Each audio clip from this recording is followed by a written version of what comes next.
Septembre 2007. Pont-Aval, une commune de 400 habitants située à quelques kilomètres de Tarbes, au cœur des Pyrénées.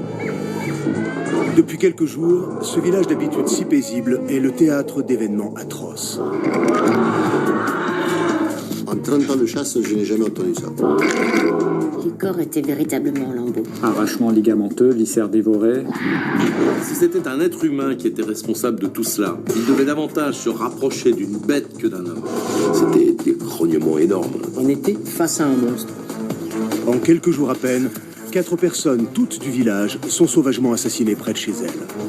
C'est une des affaires les plus terrifiantes que la section 13 ait eu à élucider. C'est la 4e victime en l'espace de quelques semaines. Un berger, Félicien Bedge, a été retrouvé le corps sans vie à quelques kilomètres du village de Pont-Aval, sur les pentes du pic du Creusot. L'affaire est découverte jusqu'en Espagne, parce que ce n'était pas une simple affaire d'un loup qui s'attaquait à des moutons, mais il s'agissait d'agressions mortelles sur des êtres humains. Que s'est-il passé dans cette région Midi-Pyrénées, jusqu'ici restée sans histoire? Quel animal monstrueux a-t-il pu s'en prendre ainsi à l'homme? C'est pas une bête qui a fait ça, c'est pas possible. Face à un climat de terreur, une région sous le choc, les autorités locales impuissantes sont dépassées par les événements. Malheureusement, ils ont voulu régler ça eux-mêmes. Alors là, oui, on a décidé d'organiser la battue. On voulait arrêter le massacre. Et ils l'ont payé cher, très cher. Que s'est-il passé dans cette commune de Pont-Aval durant le mois de septembre 2007? Une bête sauvage est-elle réellement à l'origine de ces attaques? Qui, à part une bête, aurait pu faire ça? Il était impossible que de telles morsures soient humaines. Pourtant, d'après les empreintes de mâchoire... Face à l'ampleur des événements, l'état d'urgence est déclaré dans tout le département. Le ministère de la Défense décide d'envoyer son unité spéciale, la section 13. Lorsque le général Carnot, le chef des opérations de la section 13, est informé le 2 septembre 2007 de la situation, il comprend vite que l'affaire est grave et qu'il va falloir intervenir rapidement. Lorsqu'on nous a chargé de l'affaire, les autorités locales avaient déjà 4 victimes sur les bras, plus ce chasseur Hubert Leroy attaqué pendant la battue.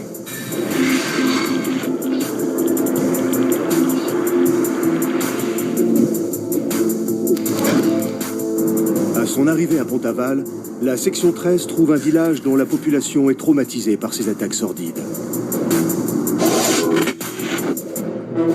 Le commandant Lournec, expert en parapsychologie depuis plus de 15 ans, avoue, et ce malgré sa grande expérience, qu'elle se sent quelque peu dépassée par l'ampleur des événements. À ce moment-là, on était perdus. On devait comprendre ce qui s'était passé et on avait très peu de temps pour le faire.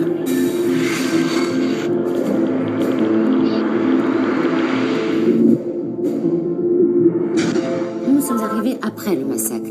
Et c'est seulement là qu'on a pu commencer notre enquête. Plus le crime est sauvage, plus il faut rationaliser et garder la tête froide. Il fallait travailler avec méthode, à commencer par le calendrier des événements. Le 2 septembre 2007, à 6h15, une attaque sauvage et bestiale a lieu au domicile des frères Tavard. Aristide Gallois, voisin des 2 fermiers, se souvient encore de cette journée dramatique. Un matin, sans raison, la bête est rentrée dans la ferme. Elle a tué l'aîné. Ensuite, elle s'est acharnée sur l'autre, qui s'enfuyait. Elle l'a poursuivi. Elle l'a blessé. Avec une haine, une férocité, une sauvagerie, vous n'imaginez pas. C'est moi qui ai fait les premières constatations. L'aîné des Tavard était mort, complètement déchiqueté. Et son frère a survécu. On avait un survivant de la première attaque, Jacques Tavard. Il avait survécu alors que son frère avait été tué. Et pour nous, c'était un élément capital. Seul son témoignage pouvait nous aider à avancer et nous donner des réponses claires et précises.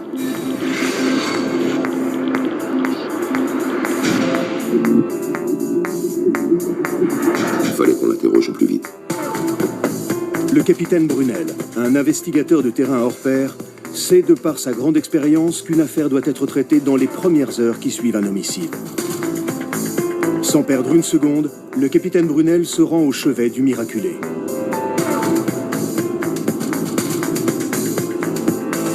Jacques Tavard, sorti du coma une semaine après son agression, est encore très fragile et sous le choc. Mais il représente le seul espoir de la section 13. On venait du Massif central. On a trouvé une ferme qui était très bien pour nous. Dans cette vallée, on se plaisait bien, on connaissait du monde, il y avait du travail. Jacques Tavard et son frère Lucien s'installent en 1992 dans le petit village de Pont-Aval. Tous les deux vivent d'agriculture et d'élevage. Une vie paisible et sans histoire, jusqu'au matin du 2 septembre 2007, jour où tout a basculé. C'était à l'heure de la traite. Mon frère et moi, on a entendu des grognements. Mon frère a pris son fusil dans la remise et il est rentré à l'intérieur en me disant de ne pas bouger de là. Et c'est à ce moment-là que j'ai entendu des cris horribles qui provenaient de l'intérieur. Je suis parti. J'ai pris mes jambes à mon cou et je me suis enfui. Jacques Tavard va alors réussir à sortir de la maison et courir jusqu'à son camion. Il réussit à démarrer. Au moment où son véhicule s'engage sur la route, la bête parvient à briser le pare-brise avant et s'agrippe au pauvre homme. Le camion fait un écart et bascule dans le fossé. Elle m'a sauté sur le dos, arraché un bras. Et là, heureusement, je me suis évanoui parce que cette saloperie, elle m'a... La chose qui l'a attaqué l'a émasculé en fait. Et l'a laissé pour mort, baignant dans son sang. En pleine panique au moment de son agression, Jacques Tavard n'a pas pu clairement identifier l'animal qui s'en est pris à lui. Après une opération chirurgicale de 6 heures, l'homme s'en sort. Et la nouvelle qu'un paysan a survécu fait le tour de la presse. Michel Rosemary, un journaliste d'exception qui a suivi toutes les enquêtes de la section 13, se rend immédiatement à Pont-Aval et commence sans attendre ses investigations. Je suis directement allé à la rencontre des habitants pour en savoir davantage sur les victimes et aussi pour savoir ce qui leur était arrivé.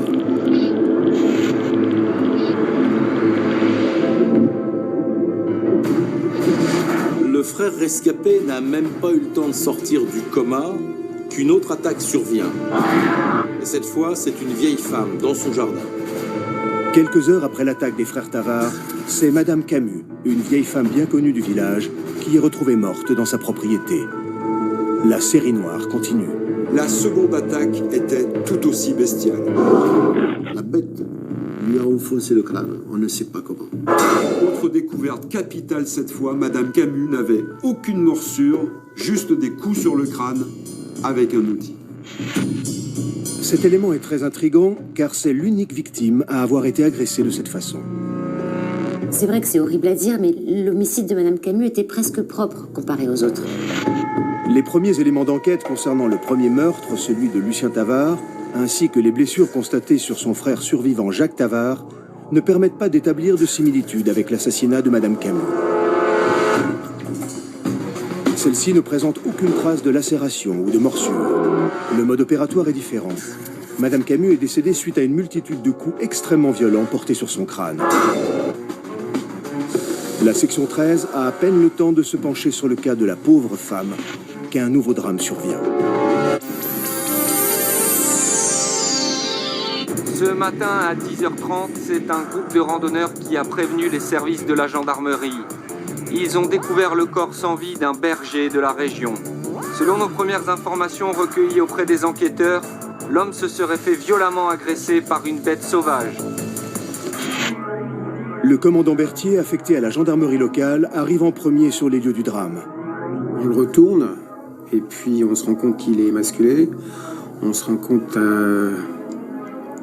qu'il manque un bras. Ça devenait presque une routine. Visage dévoré, éviscération, émasculation. La bête sauvage n'a laissé aucune chance au berger. En revanche, ses moutons ont été épargnés. Lorsque le lieutenant Etchebarri, expert scientifique au sein de la section 13, se penche sur ces crimes, il est particulièrement sceptique. Les victimes présentent des morsures provenant d'une bête sauvage. Mais d'emblée, un point essentiel paraît invraisemblable. Vous connaissez beaucoup de loups, d'ours, de chiens sauvages ou de chats arrêts qui s'attaquent à l'homme alors qu'il y a des moutons et des lapins juste à côté et qui surtout leur coupent les parties génitales.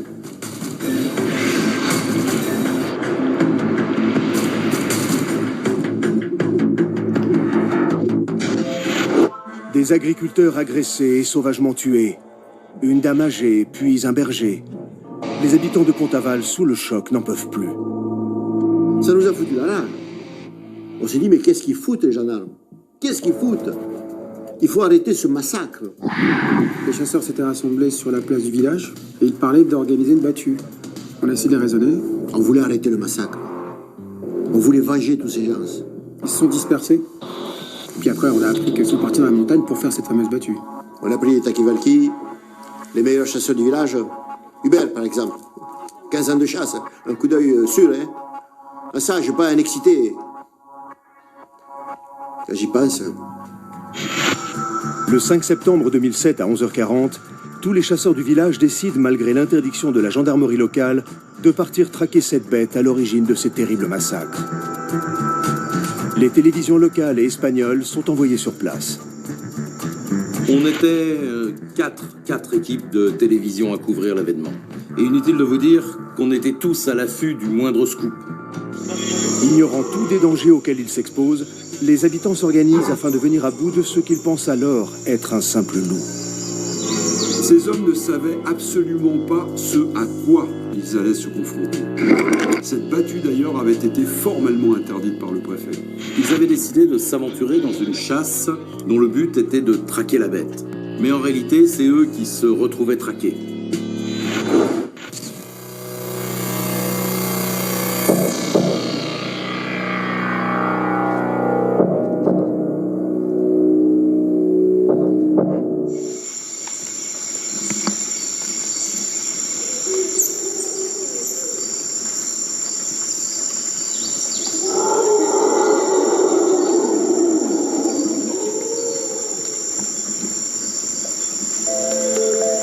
Parmi les hommes qui se sont rassemblés ce matin, on compte Hubert Leroy, 57 ans, un chasseur expérimenté. Sur ces images tournées par la télévision espagnole, on le distingue accompagné de son collègue Marc Vauban.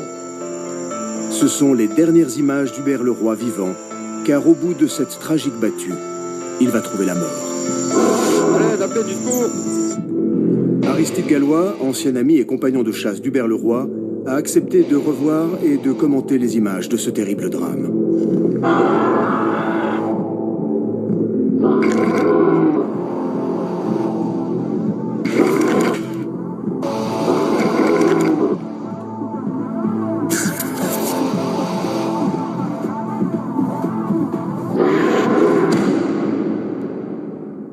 Quand on chasse le gros gibier, les collègues ils se mettent en amont et ils avancent.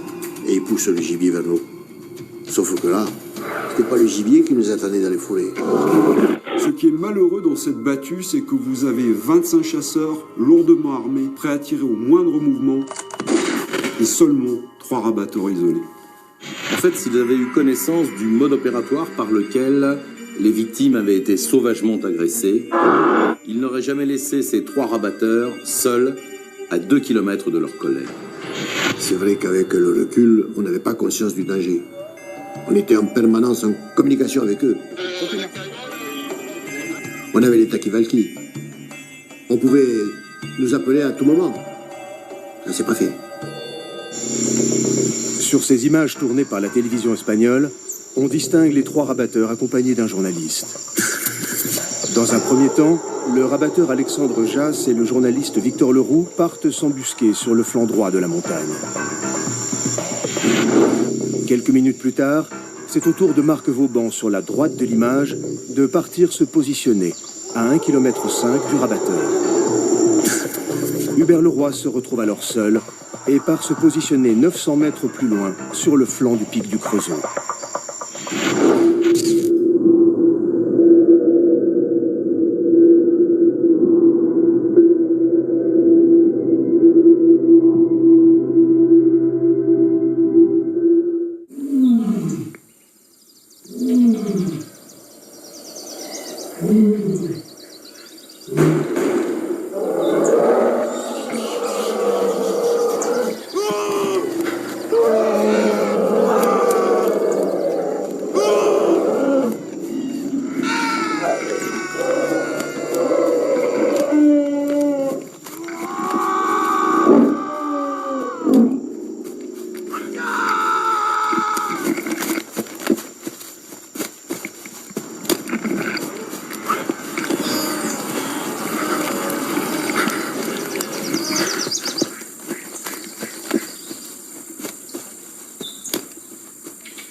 Le corps sans vie et déchiqueté d'Hubert Leroy, 57 ans, est retrouvé dans un fourré. Les autorités locales tentent de faire face, mais la panique gagne la population.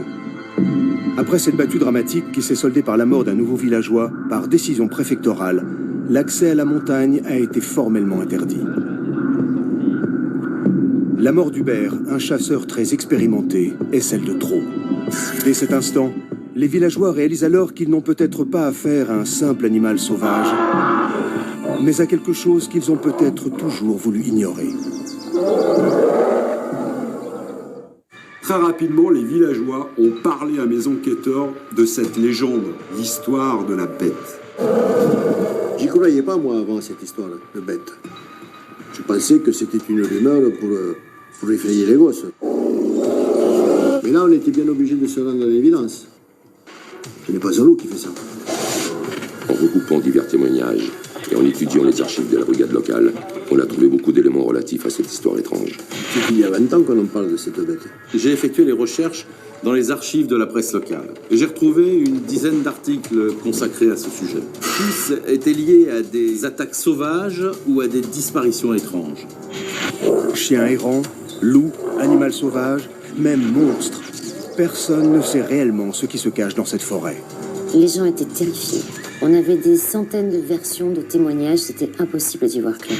Ce qui était certain, c'est que l'on avait 5 victimes atrocement mutilées et que l'on comptait bien trouver qui leur avait fait ça et pourquoi. Rigoureux et pragmatique, le lieutenant Etchebarri, le commandant Lournec et l'enquêteur Robert Brunel analysent dans les moindres détails l'ensemble des témoignages et indices pouvant aider à résoudre la légende de la bête. Le lieutenant Etchebarri concentre ses recherches sur l'identification de l'espèce animale pouvant être à l'origine de ces attaques sordides. Avant tout, j'avais besoin d'un topo sur tous les animaux sauvages qui pouvaient réapparaître dans ces zones habitées. Pour moi, ce genre d'enquête, c'était vraiment une première. Il arrive que certains animaux sauvages, d'habitude très rares, comme des ours ou même des lynx, s'approchent des zones habitées. Parfois, des animaux sauvages, poussés par la faim, empiètent sur les territoires humains. Mais statistiquement, ils s'attaquent très peu à l'homme. En 1991, à Norfolk, en Angleterre, on a retrouvé le cadavre d'un lynx. Et non loin de là, des fermiers ont signalé la présence de big cat, aux allures de panthère. On a même créé le terme de cryptozoologie pour étudier ces bêtes sauvages cachées parmi nous. La cryptozoologie est un terme inventé par le biologiste écossais Ivan Terence Sanderson. Il s'agit de la science qui étudie les animaux dont nous n'avons reconnu aucune existence officielle, mais seulement au travers de témoignages, pièces anatomiques ou photographiques qui ne constituent pas une preuve en soi. La cryptozoologie est très souvent utilisée lors de l'étude de gravures ancestrales laissées par nos pères, avec des animaux dont l'existence n'a pas été prouvée. Le champ d'étude de la cryptozoologie ne se limite pas aux Bigfoot, Yeti et monstres du Loch Ness, mais s'étend à toute créature vivante non identifiée, pour autant que la taille soit égale ou supérieure à celle d'une grenouille, et qu'elle ait laissé une trace dans l'esprit humain.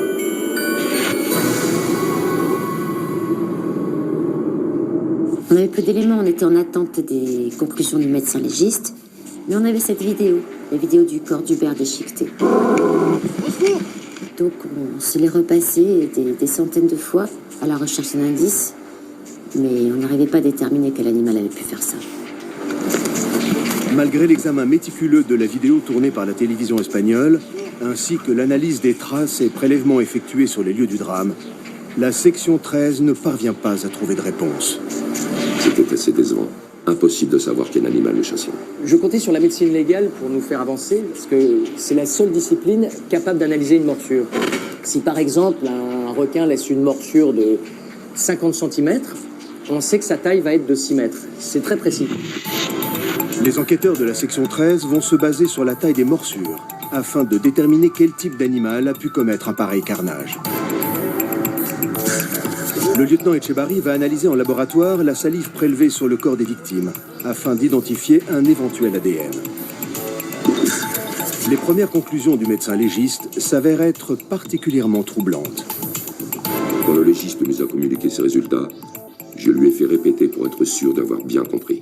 Selon lui, la bête qui avait attaqué 5 villageois était un être humain.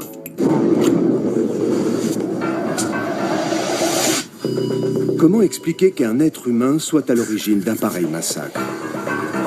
Selon toute vraisemblance, un homme n'a pas pu à lui seul commettre de telles morsures. Pourtant, le médecin légiste est formel. Sincèrement, sur le coup, c'était impensable. Mais les résultats d'analyse étaient formels.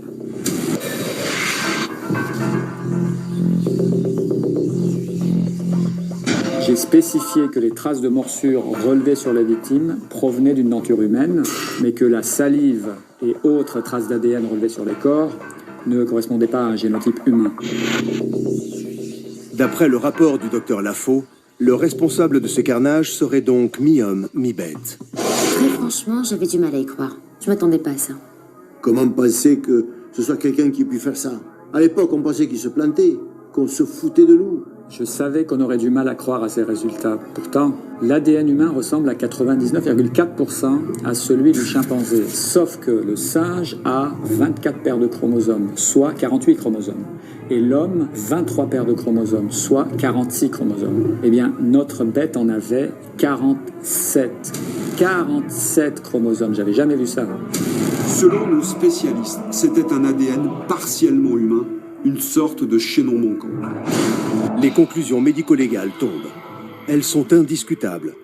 Pour chaque homicide, la cause de la mort est due à des morsures humaines. Et l'homme ayant infligé ces blessures a un ADN imparfait. Il est porteur de gènes inhabituels. C'est une bête immonde. C'est pas un humain qui peut faire ça. Ce que je retenais surtout, c'est que les empreintes de morsures sur les victimes provenaient d'une même dentition humaine. J'ai été particulièrement impressionné par le déroulement pour le moins inattendu de cette enquête. Et dès le lendemain, je titrais « Drame des Pyrénées, la bête humaine ».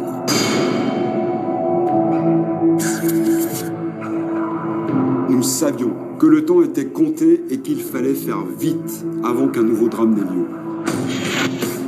La section 13 décide alors d'organiser une véritable chasse à l'homme. Plusieurs hélicoptères sont affrétés. La tension est palpable et le départ imminent. Les enquêteurs s'apprêtent à scruter les moindres recoins de la vallée à la recherche d'indices permettant de localiser le monstre. L'opération Bête humaine, qui a marqué la région et la marquera à jamais, va commencer. À 6h45 du matin, sous le commandement du lieutenant Etchebarri et du capitaine Brunel, 6 hommes surentraînés accompagnés d'un maître chien partent pour une mission spéciale. Neutraliser la bête humaine.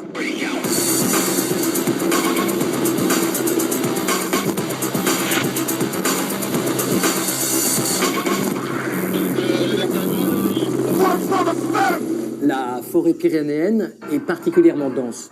Mais au bout d'une demi-heure de vol, on a repéré des sortes de déchets. Et vu du ciel, ça faisait penser à un campement abandonné. Le haut commandement de la section 13 ordonne alors une inspection au sol afin de déceler une présence récente humaine ou animale.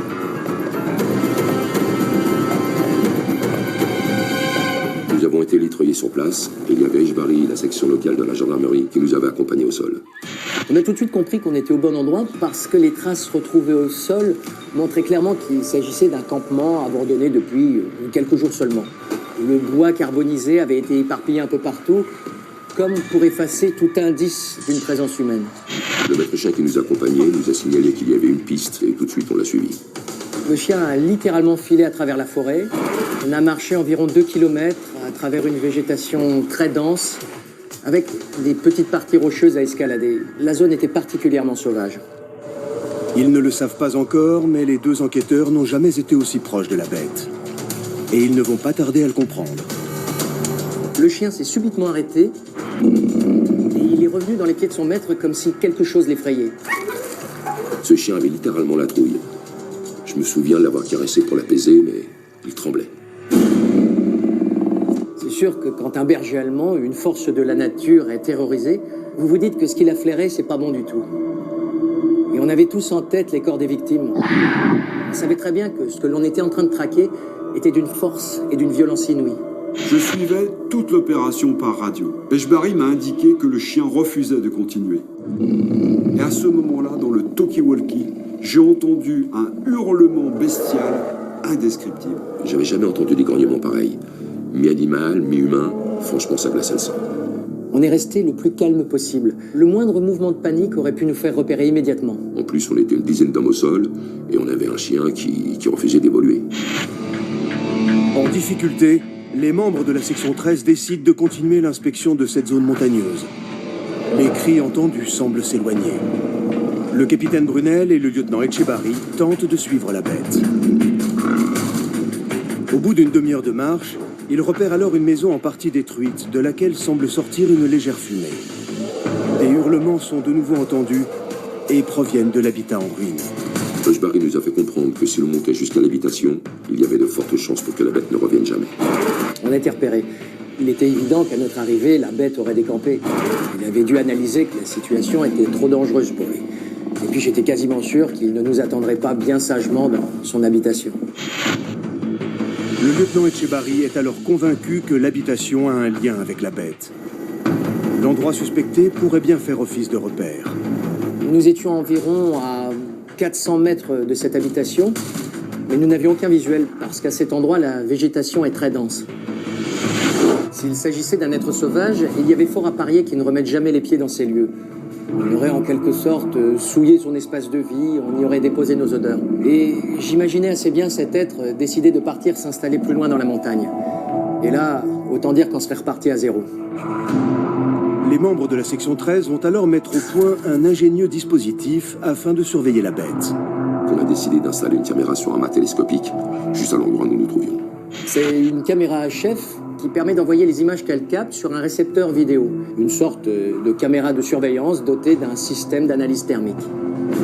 Une caméra thermique enregistre les différents rayons infrarouges qui permettent de mettre en évidence les différences de température dans un lieu précis. Contrairement à ce que l'on pourrait penser, une caméra thermique ne permet pas de voir des personnes au travers d'une paroi. En revanche, elle est très utilisée par les services techniques de la gendarmerie pour identifier des individus dans de très larges périmètres. Aucun être vivant ne peut échapper à ce genre de technologie. Des caméras thermiques sont également utilisées dans de très nombreux autres domaines. En médecine, on les utilise pour déceler des fièvres, ou plus localement des tendinites et inflammations. Dans les aéroports, elles permettent d'identifier des personnes souffrant de fièvre, signe d'une maladie particulièrement contagieuse. Efficaces de jour comme de nuit, ces caméras thermiques sont reliées en Wi-Fi à des postes de commande qui déclenchent l'alarme au moindre mouvement. L'idée était simple. On avait logé le responsable de ces meurtres, et dans la mesure où j'étais certain qu'il ne savait pas qu'on avait repéré son habitat, il allait revenir et on allait pouvoir intervenir. L'habitat est maintenant sous surveillance vidéo. Après avoir mis en place plusieurs caméras thermiques, les hommes de la section 13 évacuent la zone en fin d'après-midi. L'hélicoptère de la gendarmerie les ramène au poste de commandement installé dans le village de Pont-Aval. Une opération sans précédent va pouvoir commencer.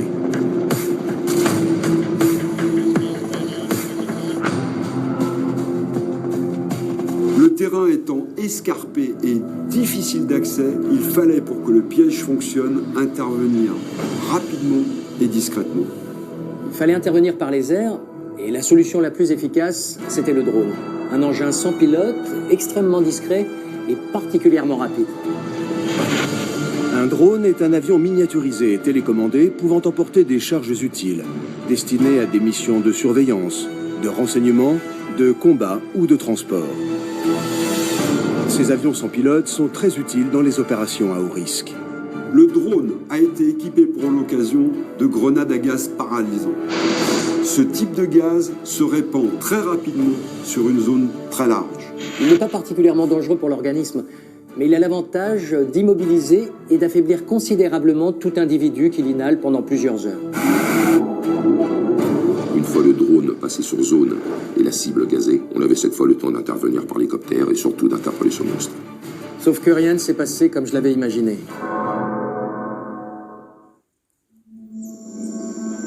Depuis le mois de septembre 2007, un monstre mi-homme, mi-animal sème la terreur dans le petit village de Pont-Aval.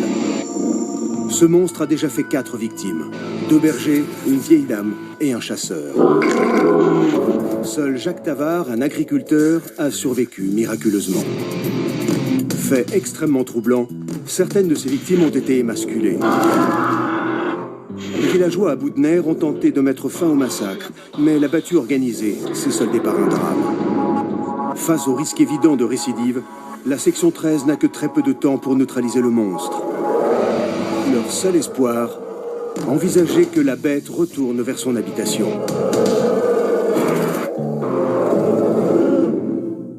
La première mauvaise surprise a été le temps d'attente. J'étais tellement certain que la bête allait revenir sur place que pendant les longues heures d'attente à la caserne, je me suis conforté dans cette idée. J'ai donc analysé les relevés topologiques de l'endroit et j'ai découvert que l'habitat de ce monstre surplombait littéralement la vallée. C'était presque une cabane de chasseurs en soi. À l'évidence, l'endroit était propice pour surveiller la vallée et épier le moindre mouvement. Le soir même de la découverte de l'habitation, l'opération Bête humaine est engagée. Les membres de la section 13 attendent que la créature se manifeste avant de lancer l'assaut. Les renforts sont sur le qui-vive, prêts à intervenir. Ils ne le savent pas encore, mais l'attente va être très longue. Une attente interminable. 37 heures, je peux vous dire que ça fait long. Pour moi, c'est un vrai cauchemar. Comment dire? On a beau être entraîné, c'est quand même c'est quelque chose d'inimaginable. J'étais avec eux dans une grande salle de la caserne, on avait tous les yeux rivés sur l'écran. On a eu le droit à tout. Des bouquetins, un renard, rien n'échappait au détecteur de mouvement. Et puis à un moment donné, l'alarme de l'ordinateur qui réceptionne les images de la caméra thermique se met à sonner, et là, on a un signal intéressant. Le 15 septembre 2007, soit 37 heures et 45 minutes après le début de l'opération Bête humaine, la caméra thermique repère les mouvements de deux êtres qui semblent s'approcher de l'habitat.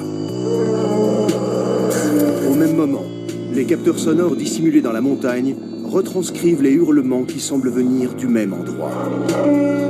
Ce monstre qui terrorise et assassine la population depuis plusieurs mois est repéré. Et contre toute attente, il n'est pas seul. On pouvait clairement distinguer deux silhouettes humaines. Elles s'approchaient discrètement de l'habitat. C'était un moment très fort. Le dispositif fonctionnait, on avait un visuel sur deux individus, et je me souviens très clairement de ce silence qui régnait à ce moment précis dans la salle des opérations de la caserne de Pont-Aval.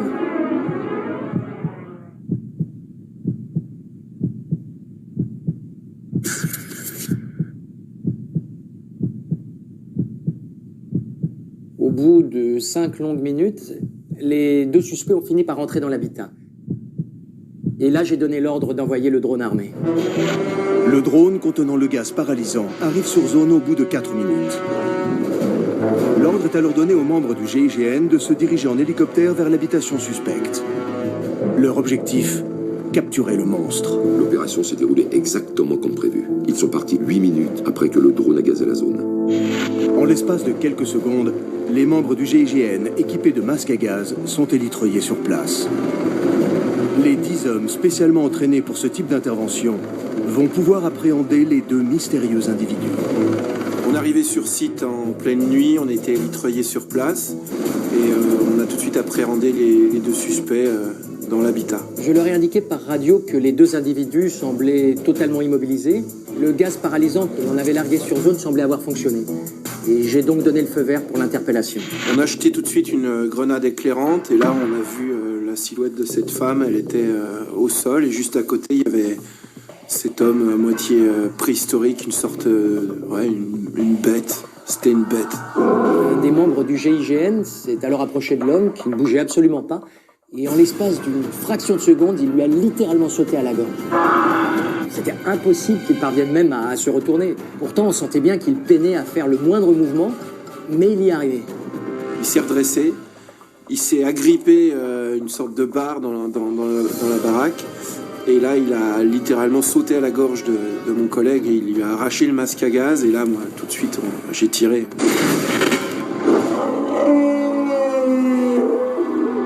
À ce moment-là, ça dure une fraction de seconde à peine. On est devant l'écran de surveillance, impuissant, et puis il y a ce second coup de feu. Et là, on entend le troisième coup de feu. La bête humaine est morte sur le coup. J'ai tiré 3 fois. Il s'est écroulé. Il était mort. Le 15 septembre 2007, à 4h45 du matin, le monstre appelé la bête humaine meurt sur le coup. C'était un échec personnel de mon point de vue. Un échec personnel d'abord parce que je n'avais pas compris comment cet être, sous l'effet du gaz paralysant, a pu tenter d'agresser un des membres du GIGN. Et puis bien évidemment, parce que le principal intéressé de cette affaire, la bête humaine, était décédée. Et pour nous, c'était très embarrassant et très frustrant aussi. Prostrés au centre de l'habitation, les membres du GIGN découvrent le corps inanimé d'une jeune femme à l'aspect sauvage. Inconsciente mais bien vivante, cet étrange individu qui accompagnait la bête doit être d'urgence emmené à l'hôpital le plus proche. La femme et la dépouille de ce dangereux individu ont été évacuées sur civière. Bon, sur le coup, on savait bien que l'intervention était un échec, puisque le principal intéressé était décédé lors de l'opération. On n'a pas réussi entièrement notre mission. Notre mission, nous gendarmes, c'est de déférer un individu qui a commis des crimes. Si l'individu meurt dans une intervention, c'est un échec. Il a été emmené à l'Institut médico-légal de Montpellier. Quant à la suspecte, une femme de 30 ans, elle a été immédiatement transférée dans une unité de soins psychiatriques. L'enquête va pouvoir avancer à grands pas. Interrogatoire de cette étrange femme sauvage, examens médico-légaux. L'équipe de la section 13 va pouvoir enfin percer le mystère de la bête humaine. On l'a ramené dans nos locaux, on a fait des analyses et des examens médicaux, et c'est là qu'on a vraiment réalisé. Le lieutenant Etchebarri, expert scientifique, assisté du médecin légiste Patrice Lafaux, vont pouvoir procéder à l'autopsie de la bête. L'intégralité de l'examen a été filmée par les caméras des membres de la section 13.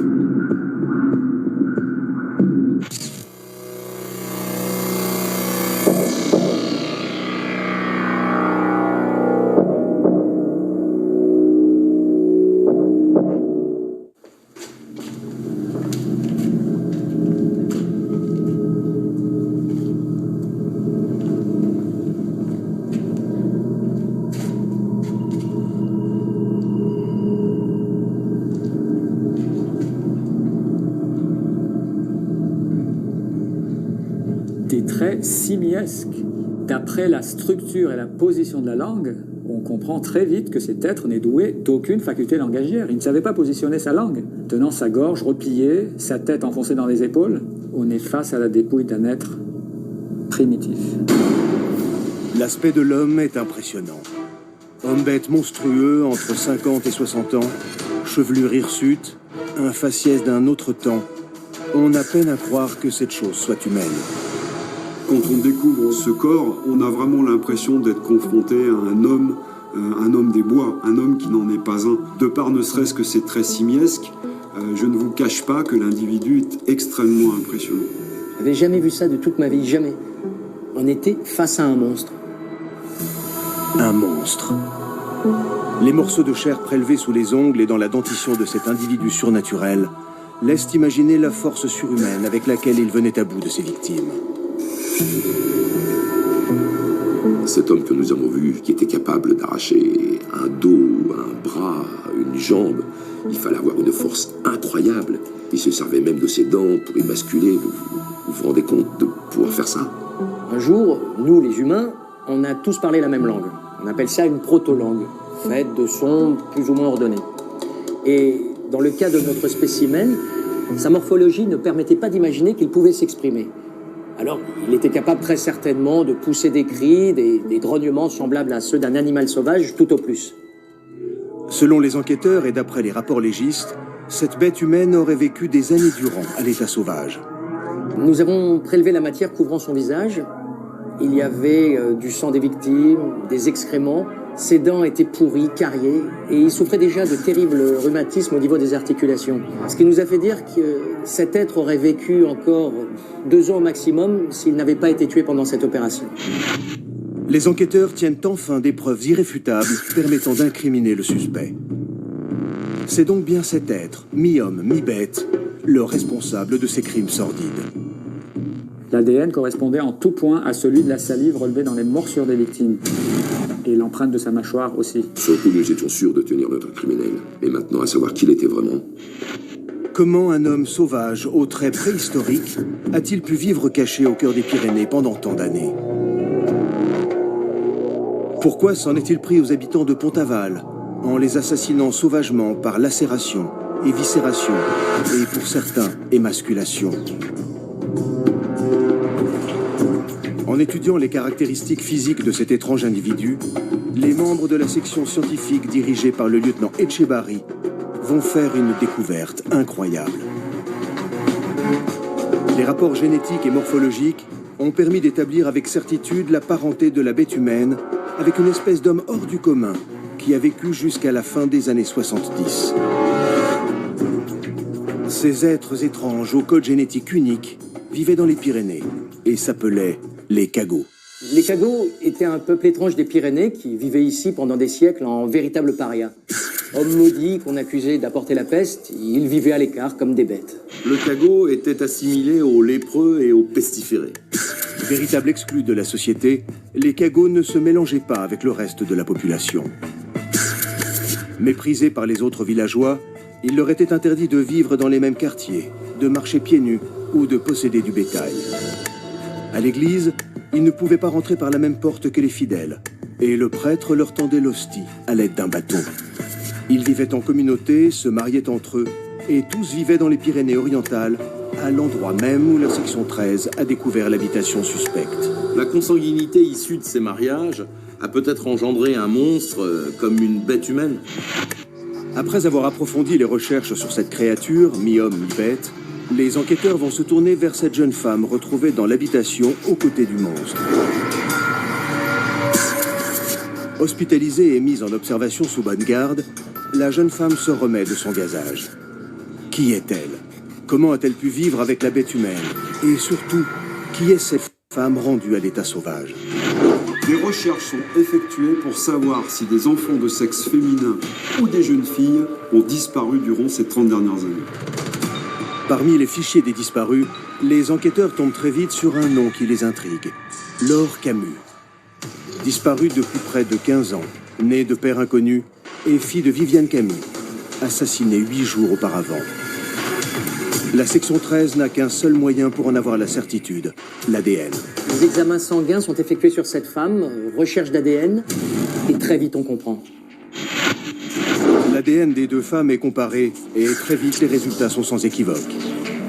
Laure Camus est bel et bien la fille de Viviane Camus, sauvagement assassinée par la bête humaine. Laure Camus, bien sûr, je m'en souviens. À 16 ans, elle fugue de chez sa mère. On l'a cherchée partout, on ne l'a jamais retrouvée. C'est impossible, impensable de faire un rapprochement avec l'histoire de la bête humaine. Existe-t-il un lien entre la terrible agression de la vieille dame et la découverte de sa fille, Laure Camus, lors de l'opération Bête humaine? Le commandant Lournec se rend au village de Pont-Aval afin de mener l'enquête. Au fur et à mesure de mes investigations, j'ai pas tardé à comprendre que Madame Camus avait des mœurs un peu particulières et elle avait eu une fille illégitime, Laure Camus. Et cette fille, née de père inconnu, a quitté le village. Cette fois, on commençait vraiment à avancer à grands pas. Aussi surprenant que cela puisse paraître, le commandant Lournec découvre qu'il existe bien un lien entre toutes les victimes. Certains de ces hommes blessés ou tués auraient été les amants de Madame Camus.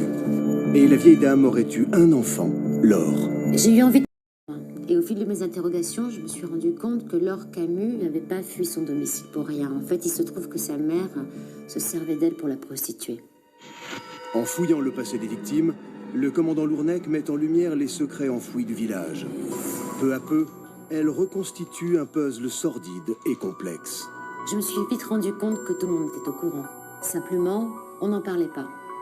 Impossible de recevoir les confidences des hommes, ce sont les femmes qui m'ont parlé. Entre 14 et 16 ans, Laure Camus est violée à de multiples reprises par les amants de sa mère. La vieille dame séquestre et prostitue sa fille contre de l'argent afin d'arrondir les fins de mois. Trahie par sa propre mère et salie par tous ses hommes, Laure Camus s'enfuit du village et ne donne plus jamais signe de vie. Après tout, et si cette affaire n'était qu'une vengeance? La vengeance serait une piste envisageable pour les enquêteurs de la section 13. Mais il reste encore à expliquer la relation de Laure Camus avec la bête. À sa sortie de l'hôpital, elle va évidemment être entendue par les enquêteurs de la section 13. Et c'est là qu'elle va apprendre la mort de l'homme sauvage avec lequel elle vivait. Quand elle apprend la mort de la bête, elle est affolée. Sa tête tourne dans tous les sens. Sa souffrance est visible. Elle est totalement apeurée, comme prise au piège. Elle est complètement repliée sur elle-même. Les enquêteurs de la section 13 procèdent alors à l'interrogatoire de Laure Camus, afin de trouver des réponses aux zones d'ombre qui couvrent encore l'affaire. Je me souviens bien de l'interrogatoire de Laure Camus parce que ça a été très compliqué, très long et difficile. En fait, j'avais en face de moi une jeune fille, elle était encore jeune, 30 ans. On voyait qu'elle avait été jolie, mais c'était comme un enfant sauvage. En fait, elle était prostrée, on ne pouvait rien en tirer. Petit à petit, j'arrivais à la faire parler, si je peux dire, mais en fait, ses mots étaient inaudibles. Je voyais qu'elle essayait de me dire quelque chose, mais il n'y avait que des sons qui sortaient. Donc j'ai fait appel à un psychiatre qui est connu de nos services, et on a pu peu à peu, ça a pris des jours, en fait, cerner sa personnalité. En regroupant les différentes informations livrées par Laure Camus au moment de ses interrogatoires avec le registre d'état civil de Pont-Aval, les enquêteurs ne vont pas tarder à découvrir la véritable identité de la bête humaine. Lors de sa fuite, il y a 15 ans, elle avait été hébergée par un ami, David Morales. Un genre termite, un homme sauvage. Lui et ses parents vivaient isolés du reste de la population, à l'écart de toute habitation. Il était en quelque sorte le dernier descendant des Cagots. Et il était parti vivre seul dans la forêt à l'âge de 20 ans, à la mort de ses parents. Il a vécu dans la forêt, c'est là qu'il a rencontré cette fille. Et c'est là que tout a commencé. On a compris au fil du temps que la rencontre de Laure avec cet homme, même s'il s'agit de moitié homme, moitié bête, avait été capitale en fait pour elle. Pour la première fois de sa vie, elle arrivait à avoir confiance en quelqu'un. Et même si au départ ses réactions lui faisaient peur, si sa force l'effrayait, des liens de confiance sont établis jusqu'à ce qu'ils deviennent amants. Et puis ils ont vécu ensemble. Elle était réduite un peu à l'état sauvage, mais elle se sentait protégée. Tous les deux, elle et cette bête, si je peux dire ça comme ça, ils chapardaient, ils fouillaient dans les poubelles, ils avaient quand même une vie de sauvage avec une condition d'hygiène déplorable. Petit à petit, au fil du temps, par persévérance aussi, elle a réussi à l'utiliser pour accomplir sa vengeance. Laure Camus va expliquer aux enquêteurs qu'elle a dressé la bête, comme on dresse un chien. L'homme animal bestial et sauvage va devenir en l'espace d'une dizaine d'années une véritable machine à tuer dévouée à sa maîtresse.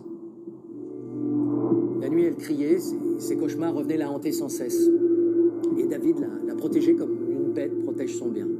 Elle voulait se venger des viols qu'elle avait subis, de ces hommes sans scrupules qui avaient abusé d'elle. Alors elle a expliqué à David qu'il fallait les tuer et les punir par là où il l'avait blessé. Il fallait que ça sorte de sa tête. En fait, elle nous a fait comprendre qu'elle descendait régulièrement au village où elle se cachait. Et en même temps, elle observait sa mère. Sa mère la hantait, mais il fallait qu'elle reste quand même à proximité d'elle pour l'observer. Et c'est là qu'elle a nourri son idée de vengeance et de haine, jusqu'à vouloir la tuer. Les interrogatoires se poursuivent dans des conditions stressantes. De longs silences répondent à nos questions. Dans ces périodes, elle est assise, très droite, se balançant sur sa chaise, le regard lointain. Elle pleure en silence. Et soudain, elle tient des discours incompréhensibles, comme si elle s'adressait à quelqu'un qu'elle cherche désespérément autour d'elle.